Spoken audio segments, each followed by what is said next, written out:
आज Doubtnut app download करें। Doubtnut पर अपने सभी गणित, रसायन विज्ञान, भौतिक विज्ञान और जीव विज्ञान के डाउट्स का करो सफाया। बस प्रश्न की फोटो खींचो, एक ही प्रश्न को क्रॉप करो और तुरंत वीडियो सोल्यूशन पाओ। अभी डाउनलोड करें।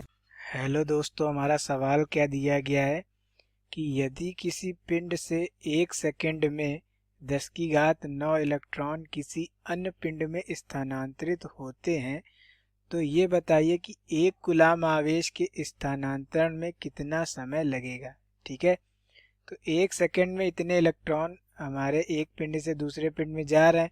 तो पहले हम लोग देखेंगे कि 1 कूलाम आवेश में आखिर इलेक्ट्रॉन कितने होते हैं। ठीक है, तो यहाँ पर हम लोग देख रहे हैं कि 1 कूलाम आवेश में कुल कितने इलेक्ट्रॉन है, यानी Q बराबर हम लोग क्या जानते हैं, N इंटू E। ठीक है, तो हमारे पास आवेश कितना है, आवेश हमारे पास 1 कूलाम है। हम जानना चाहते हैं कि 1 कूलाम में कितने इलेक्ट्रॉन होते हैं, यानी N की वैल्यू जानना चाहते हैं। E यहाँ पे क्या है, E यहाँ पर इलेक्ट्रॉन पर आवेश है। इलेक्ट्रॉन पे आवेश कितना होता है, 1.6 गुणे 10 की घात -19। ठीक है, तो यहाँ से हमारे पास N का मान आ जाएगा। N क्या है कि 1 कूलाम में कितने इलेक्ट्रॉन है। ठीक है, तो यहाँ से हमारे पास ये इसका मात्रक भी कूलाम ही होता है। ठीक है, तो यहाँ से क्या आ जाएगा, 1 कूलाम बटे नीचे कितना हो जाएगा 1.6।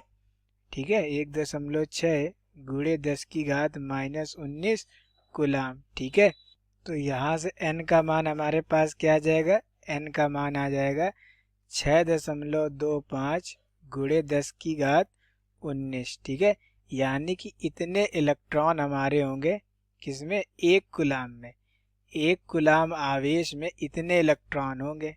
ठीक है, तो हमसे कह रहा है कि 10 की घात 9 इलेक्ट्रॉन जो है, 10 की घात 9 इलेक्ट्रॉनों को स्थानांतरित होने में, ठीक है, इलेक्ट्रॉन जब स्थानांतरित हो रहे हैं तो उनको कितना समय लग रहा है, उनको समय लग रहा है 1 सेकेंड। ठीक है, तो हम जान लेते हैं कि अगर 1 इलेक्ट्रॉन स्थानांतरित होता, ठीक है, 1 इलेक्ट्रॉन अगर स्थानांतरित होता तो उसको कितना समय लगता, तो हम लोग जानते हैं कि इससे भाग लगाना पड़ेगा, 10 की घात 9 सेकेंड, यानी कि इतना समय लगेगा। ठीक है, तो हमको कितने इलेक्ट्रॉन ट्रांसफर कराने हैं, इतने। क्यों, क्योंकि 1 कूलाम जो आवेश है उसमें इतने इलेक्ट्रॉन है। ठीक है, कितने इलेक्ट्रॉन है, 6.25 गुणे 10 की घात 18, माफ करिएगा यहाँ पर क्या होगा, 10 की घात 18 होगा। ठीक है, तो इतने इलेक्ट्रॉन है हमारे पास, 1 कूलाम में इतने आवेश होते हैं। ठीक है, तो यहाँ पर हम लोग क्या कर देंगे, 6.25 गुणे 10 की घात 18 इलेक्ट्रॉन जब स्थानांतरित होंगे तो उसमें कितना समय लगेगा, इसका गुणा कर देंगे, 6.25 गुणे 10 की घात 18 और नीचे क्या लिख देंगे, बटे में 10 की घात 9। ठीक है, 10 की घात 9।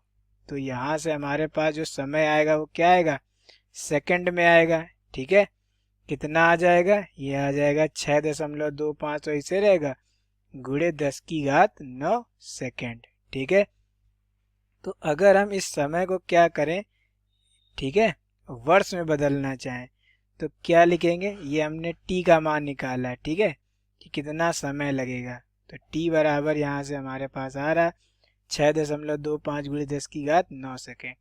तो इसको अगर हम वर्ष में बदलना चाहें तो क्या करना पड़ेगा, हमको भाग लगाना पड़ेगा। किसका, सबसे पहले तो इसको हम क्या करेंगे, मिनट में बदलेंगे।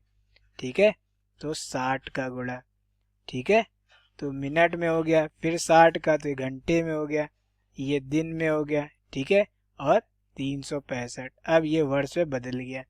तो जब ये कर देंगे तो ये जो पूरी वैल्यू है हमारी, ये किस में आ गई, वर्ष में हो गई। ठीक है, तो सेकंड को हमने किस में बदल दिया, वर्ष में, तो ये वैल्यू आ जाएगी हमारे पास 198.18 वर्ष।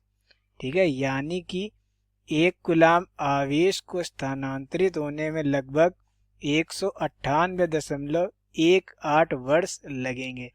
यही हमारे प्रश्न का उत्तर है, यही हमसे पूछा गया था। Thank you. कक्षा 6 से 12वीं से लेकर नीट, IIT, JEE वो एडवांस के लेवल तक 1 करोड़ से ज्यादा छात्रों का भरोसा। आज ही डाउनलोड करें डाउटनेट ऐप या व्हाट्सएप करें अपने सारे डाउट्स 8400 400 400 पर।